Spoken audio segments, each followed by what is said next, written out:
Sappiamo che deve arrivare un altro arrivo di migranti in città, ma anche su questo non abbiamo informazioni al momento. La Croce Rossa è pronta. La disponibilità per un'altra ventina di letti è stata chiesta. Il comitato padovano si sta preparando ad allestirli. Da subito in prima linea nel supporto alla prefettura e alle cooperative che hanno in gestione l'accoglienza, la Croce Rossa continua la presenza nel momento della distribuzione dei pasti e la vigilanza sanitaria.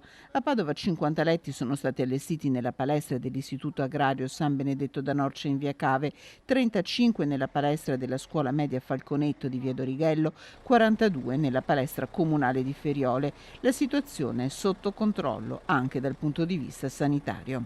Dal punto di vista sanitario noi facciamo delle visite nelle palestre calendarizzate, secondo un calendario concordato con le cooperative e con le prefetture. La scorsa settimana l'abbiamo fatto per 2 volte.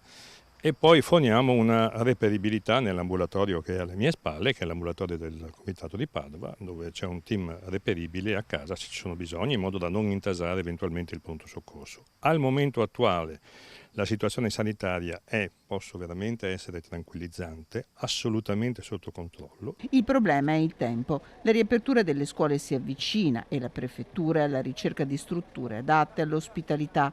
Sul punto il sindaco di Padova, Sergio Giordani, in settimana è stato chiaro. Oggi è stato solo Padova che collabora e sono contento che collabora, a patto che non venga fatto nessun hub qua. Questo no, questo non lo voglio assolutamente. Il prefetto si è impegnato e ne parlerò in prossimi giorni a lasciare libero, anche perché non iniziano le scuole, è poco da fare, lasciare libero le palestre, non ho ombra di dubbio che sarà così, mi fido ciecamente del prefetto.